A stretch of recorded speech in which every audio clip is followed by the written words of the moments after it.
Hey, salut les amis, bienvenue dans ce nouveau voyage à travers l'histoire des rois de France, co-animé avec notre invité Maxime. L'épisode d'aujourd'hui est consacré au premier roi des Francs, Clovis. On va revenir ensemble sur deux grands moments de son règne, d'abord la célèbre bataille de Tolbiac, et ensuite, en toute logique, sur son baptême. Allez, c'est parti!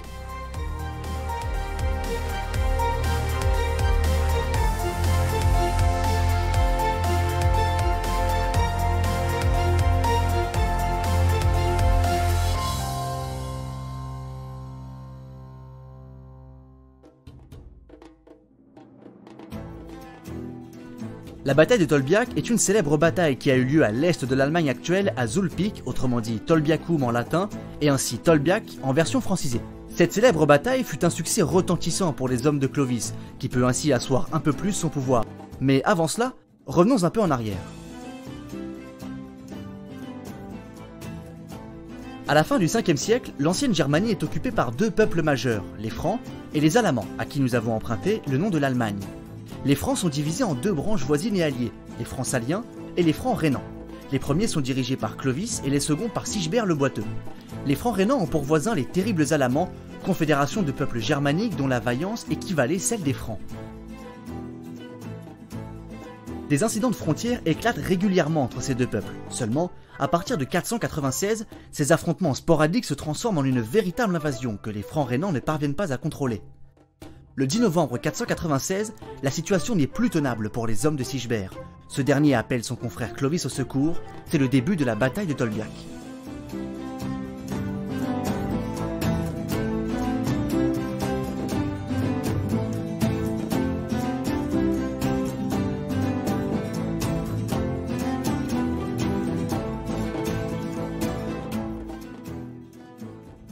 Les deux armées se rencontrent à Tolbiac, non loin de Cologne. Les combats sont rudes entre ces barbares courageux et vaillants. Les affrontements durent plusieurs heures sans que l'un prenne le dessus sur l'autre ou ne réalise de percées considérables. Mais tout cela va vite changer lorsque les troupes de Clovis vont se mettre à reculer et à perdre du terrain face à des Alamans déterminés et agressifs.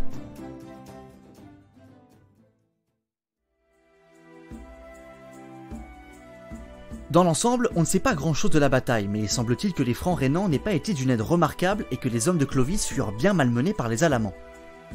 C'est là que Clovis aurait imploré le dieu de sa femme Clotilde catholique, car rappelons-le, les Francs de Clovis étaient païens.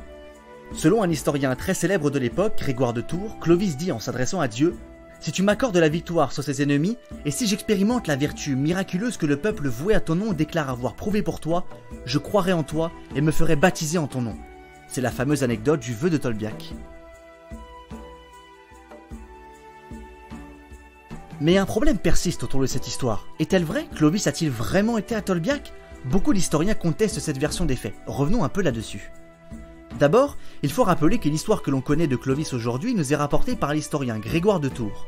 Seulement, ce dernier écrit plus d'un siècle après les événements et certains historiens doutent de la véracité historique de ses propos.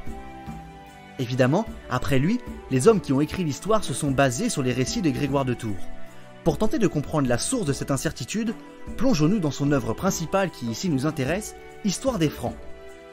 Il explique effectivement que Clovis aurait invoqué le dieu de Clotilde pour remporter la victoire et qu'il aurait promis de se convertir si ce dernier venait à le faire gagner. Mais Grégoire de Tours mentionne une guerre et non précisément la bataille de Tolbiac. Poursuivons.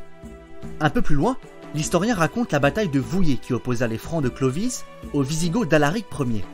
Grégoire de Tours raconte que Clovis était assisté par le fils d'un certain Sigebert le Boiteux qui tiendrait ce nom d'un coup reçu au genou pendant la bataille de Tolbiac. Clovis ayant connu Sigebert, voilà comment le vœu de conversion de Clovis a été replacé au sein de la bataille de Tolbiac. De plus, saint Avit, évêque de Vienne, félicitant Clovis de sa conversion dans une lettre qui nous a été conservée, ne fait pas la moindre allusion à ce vœu ni à la victoire miraculeuse qui en aurait été la conséquence.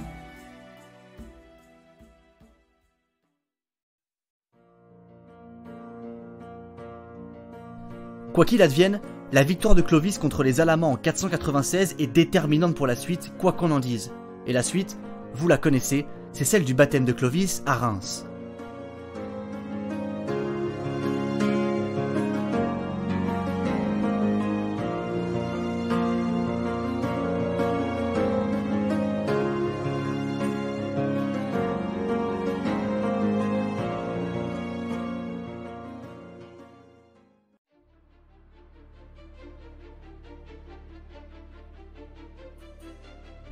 Après un très bel aperçu des compétences guerrières de Clovis, de ses talents de chef guerrier, conquérant et fédérateur, il faut évoquer un autre événement de la vie de Clovis, qui sera non seulement déterminant pour lui-même, mais également pour l'avenir du royaume.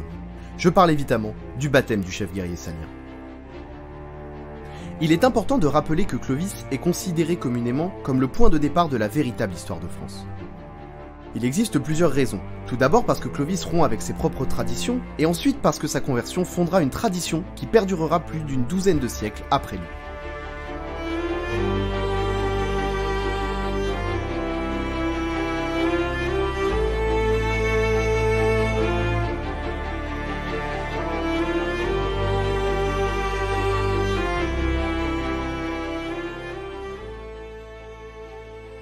Mais revenons à cette fameuse rupture que représente la conversion du guerrier franc au catholicisme.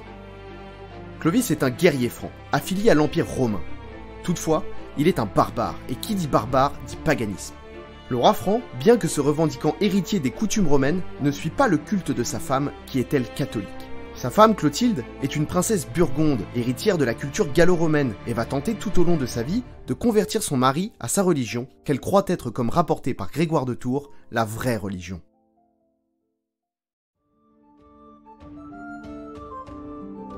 Il faut dire que Clovis est un bon candidat à la bascule entre le paganisme et le catholicisme chez les Francs.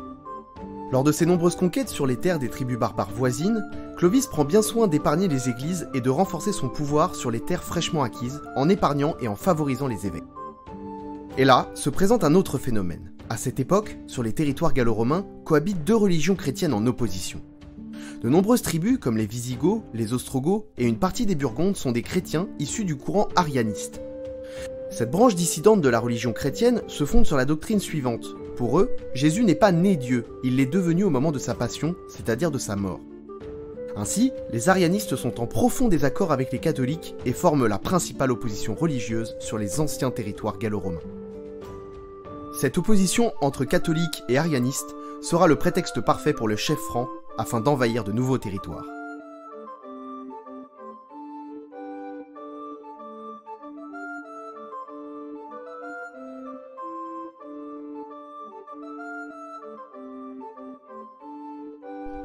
Mais revenons à Clovis.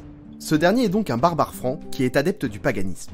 Mais nous l'avons vu, il prend bien soin de préserver les représentants catholiques sur le territoire qu'il conquiert, et donne même l'autorisation à sa femme de faire baptiser ses enfants dans la religion catholique. Ce rapprochement avec le catholicisme présente un autre enjeu pour le roi franc. Ce dernier réfléchit à étendre un peu plus son territoire, notamment sur les terres visigothes et contre les Alamans. Une opposition portant un prétexte de désaccord religieux serait parfaite afin de justifier une expansion nouvelle du territoire. Après avoir défait les Alamans à la bataille de Tolbiac, comme évoqué précédemment, Clovis décide de réaliser l'une des actions les plus importantes de l'histoire de France.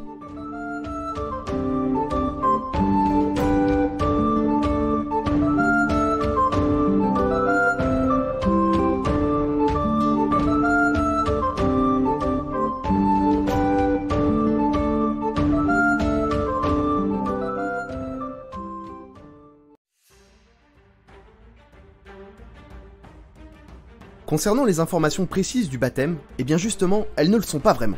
À commencer par la date, où plusieurs sources viennent se contredire. Il est commun de fixer la date du baptême la nuit de Noël de l'année 498. Pourtant, de récents travaux ont révélé que cette date pouvait tout à fait être sujet à discussion, car aucune source ne garantit la fiabilité du 25 septembre 498. Mais ce n'est pas la date le plus important, c'est plutôt la symbolique et les conséquences que présenteront un tel acte sur l'avenir du royaume franc, et plus tard sur le royaume de France. À sa suite, la légende voudrait que 3000 des guerriers francs de Clovis se convertissent afin de suivre leur chef. Et là encore, le plan de Clovis est parfait. Il sait bien que ces guerriers qui le suivent le considèrent comme un chef spirituel autant que comme un chef guerrier. Alors, si le chef se convertit à la religion d'un dieu qui donne une force capable de défaire des armées, il en va de même des fidèles guerriers qui accompagnent le roi franc.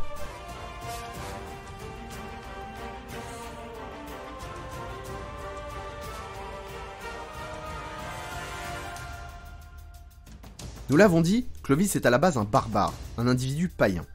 En se convertissant à la religion catholique, il rompt avec toutes les traditions précédemment établies au sein de sa famille et de sa tribu. Il instaure une tradition qui perdurera de très longs siècles après sa mort, jusqu'au XVIIIe.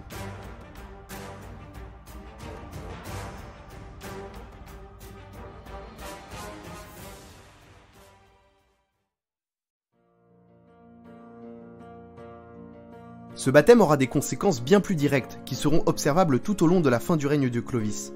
Maintenant qu'il est converti à la religion catholique, il doit apporter cette religion à tous les païens, mais également à tous les arianistes. Ce sera son principal argument afin de déclarer la guerre aux Visigoths et défendre un peu plus son territoire, qui à la fin de sa vie prendra un aspect proche des frontières de la France telles que nous les connaissons actuellement.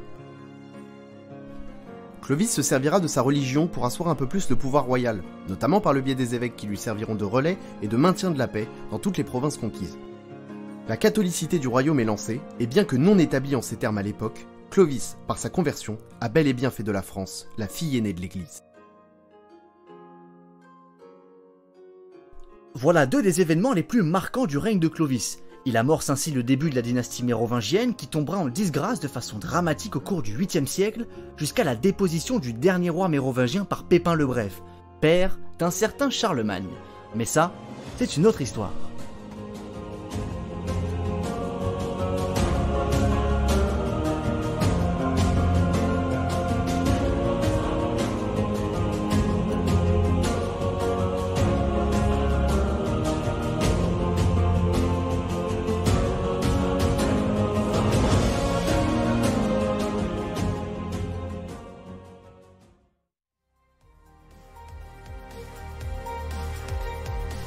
Quel beau voyage mes amis, j'espère que ce premier épisode de notre série à travers l'histoire des rois de France vous a plu. En tout cas pour nous ce fut un immense plaisir de faire ce beau voyage avec vous. Je vous invite comme d'habitude à aller voir la page Instagram de l'émission et la page Facebook à travers l'histoire pour pouvoir y suivre toutes les actualités liées à l'émission. Et envoyez-moi vos retours, vos commentaires, j'y répondrai avec grand plaisir. Quant à moi je vous quitte et je vous dis à bientôt pour un prochain voyage à travers l'histoire.